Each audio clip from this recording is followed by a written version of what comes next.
भागते हुए छोड़कर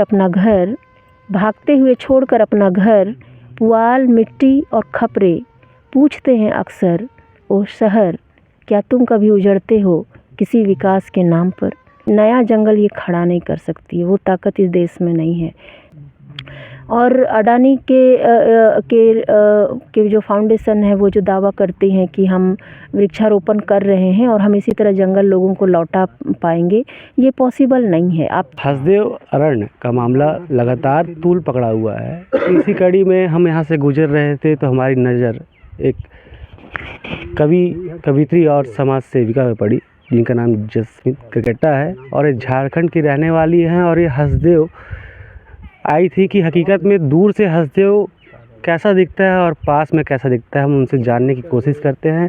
यहाँ धरना स्थल पे ही वो बैठी हैं लोगों के साथ और उन्हीं से जानते हैं क्या लगा। मैडम, सबसे पहले तो वेलकम हसदेव में। यहाँ हसदेव आगे कैसा लगा? जैसे कि ट्विटर पे, फेसबुक पे, अलग अलग प्लेटफॉर्म पे देखा जाता है कि हसदेव का मुद्दा बहुत दशकों से चल रहा है। यहाँ की हकीकत समझ में क्या आया, क्या है हकीकत इस हसदेव का? देखिए, हसदेव जिस तरीके से जो यह प्राकृतिक जंगल है, मुझे ये 4-5 दिन से इधर घूम के और लोगों के साथ भी रह के ये दिखा कि कोई भी सरकार, कोई भी कंपनी, जो प्रकृति ने जो ये जंगल जो दिया है लोगों को, खासकर हमें दिया है, कोई भी सत्ता, कोई भी कंपनी इसको अपने कोई भी नया जंगल ये खड़ा नहीं कर सकती है, वो ताकत इस देश में नहीं है।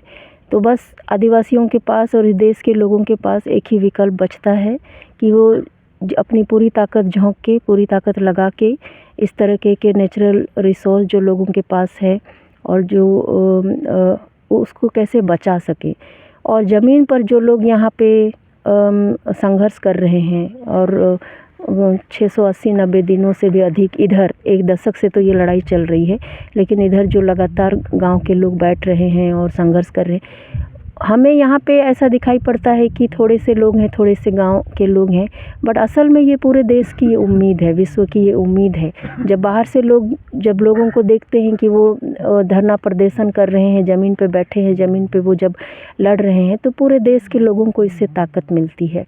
तो जो नदी का और जंगल का उद्गम या स्रोत का जो उद्गम है ना, तो वो यहाँ के लोग हैं। यहाँ पे भले वो कितनी भी संख्या में रहे, एक भी लोग अगर बाहर निकलते हैं, प्रतिरोध करते हैं, वो पूरे देश दुनिया को ताकत देते हैं। तो ये एक महत्वपूर्ण बात है और हमें उस नज़र से भी वो देखना चाहिए।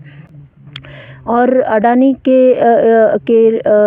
जो फाउंडेशन है, वो जो दावा करते हैं कि हम वृक्षारोपण कर रहे हैं और हम इसी तरह जंगल लोगों को लौटा पाएंगे, ये पॉसिबल नहीं है। आप थोड़ा वृक्षारोपण कर सकते हैं, लेकिन प्राकृतिक जंगल जो इतने हज़ारों साल से जो यहाँ तैयार हुआ है, वो कोई कंपनी वो नहीं दे सकती है।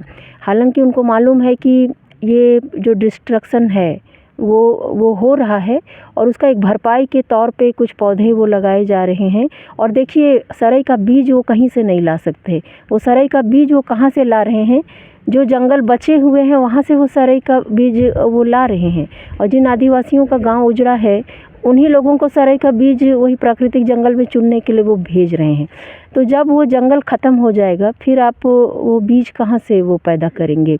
तो ये सारी चीज़ें हैं। तो हमें वो दिखाई भी पड़ता है कि कितना खोखलापन है कि हम फिर से जंगल उगा देंगे, फिर से हम जैव विविधता ला देंगे। वो बहुत खोखले दावे हैं।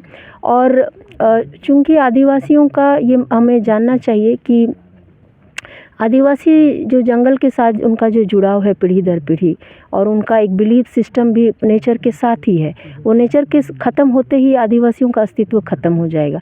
फिर आपको वही आदिवासी दिखेंगे जो आप वर्चस्ववादी मानसिकता और आदिवासी जीवन दर्शन में कोई आप फ़र्क नहीं रह जाएगा। ऐसे ही आदिवासी शहर में आपको बचे हुए कुछ दिखाई पड़ सकते हैं। जंगलों की वजह से जो आदिवासी बचे हुए हैं और जो उस जीवन दर्शन को पकड़ के चलते हैं और जो बात करते हैं, वो सिर्फ आदिवासियों को बचाने की बात उसमें नहीं है। वो पूरी देश और पूरे विश्व की जो के इंसानों के बचे रहने की वो बात करते हैं। इसलिए जब आदिवासी कहीं पर भी अपनी लड़ाई लड़ रहे हैं, वो ऑटोमेटिक देश और विश्व का लड़ाई वो बन जाता है। आप हसदेव आई, लोग कहते हैं कि भारत का फेफड़ा है जी।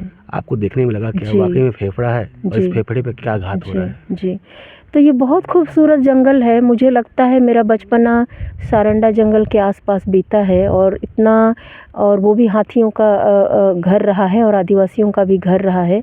और इतना खूबसूरत जंगल को हमने लोगों ने बचपन से देखा, और माइनिंग की वजह से आज जो हमने एक सारंडा को जो एशिया का साल का सबसे बड़ा जंगल माना जाता है, उसको हमने उजड़ते हुए देखा है। तो जो हसदेव भी जो जंगल है, ये देश का एकदम मिड भारत में जो ये फैला हुआ है, ये सच में ये देश का फेफड़ा है। और सारंडा, हसदेव, इस तरीके के जंगल जो भारत से गायब हो जाएंगे, तो हमें लगता है कि हम भी एक अपना अमेजन हम इस देश से खो देंगे।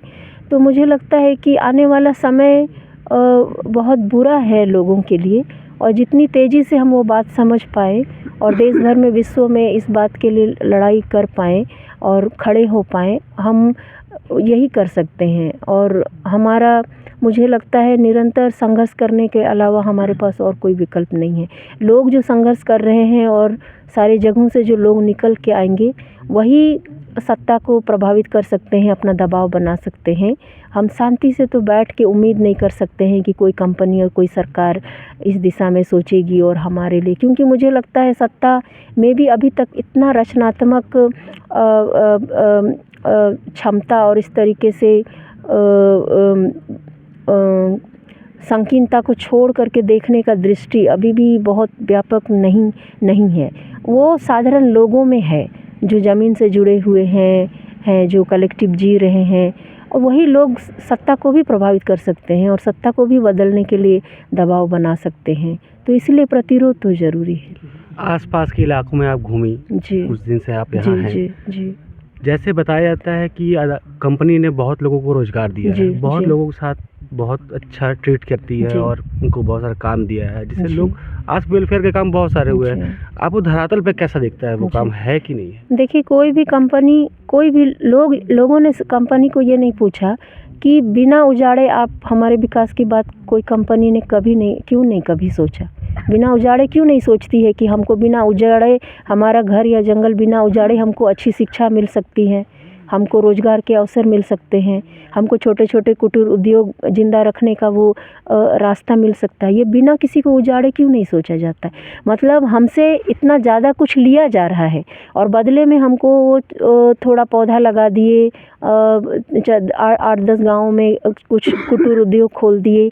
ये हमसे बहुत लिया जा रहा है, और उसके बदले में जो हमें दिया जा रहा है और वो जो दिखाया जा रहा है कि हम कुछ कर रहे हैं, वो बहुत थोड़ा है। और जो विध्वंस है वो तो बहुत व्यापक है। तो इन सारी चीज़ों को आप देखिएगा, उसके पैरेलल आप देखिए कि ठीक है, कुछ युवा लोगों को बीज चुनने का नौकरी मिल गया है, या फिर कुछ काम मिल गया है। उसके बनिस्बत में जो विध्वंस है, उसके बनिस्बत पर में देखिए तो वो बहुत छोटा है। और प्लस जब आप कुछ हमसे बहुत अधिक लेते हैं, और तब आप जो थोड़ा कुछ, कोई स्कूल खोला, उसमें कुछ बच्चों को आप शिक्षा दे रहे हैं, कुछ गांव की महिलाओं को सेल्फ हेल्प ग्रुप करके कुछ कर रहे हैं, या या कुछ पौधारोपण कर रहे हैं, वो बहुत छोटा है। तो कंपनी जितना लूट रही है और जितना विध्वंस भी कर रही है और जितना व्यापक समाज में उसका दूर तक दूरगामी जो असर पड़ेगा, उसके बनिस्बत वो लौटाती है, वो बहुत कम है। तो वो तो दिखाई पड़ता है, वो जितना भी वो दावा करे वो दिखाई पड़ता है। आपकी बहुत सारी लेख है। जी। उन लेखों में पढ़ने पे ऐसा लगता है कि वो मौजूदा हसदेव के ऊपर ही लिखा गया है, जबकि आप हसदेव आज पहली बार आई है। कुछ उसमें से 2 लाइन हो जाए। जी, तो मेरी एक छोटी सी कविता है। भागते हुए छोड़कर अपना घर, पुआल, मिट्टी और खपरे पूछते हैं अक्सर, ओ शहर, क्या तुम कभी उजड़ते हो किसी विकास के नाम पर? और 1-2 पंक्तियाँ हैं कविता की, वो भी मैं सुनाती हूँ। इंतज़ार, वे हमारे सभ्य होने के इंतज़ार में हैं और हम उनके मनुष्य होने के। तो आपने सुना कि ये इससे पहले आज तक कभी हसदेव अरण नहीं आई थी, और इनके कविताओं के जो सार है, या कहे तो जो मतलब निकाले जाते हैं, वो सारे हसदेव से जुड़े हैं। शुक्रिया।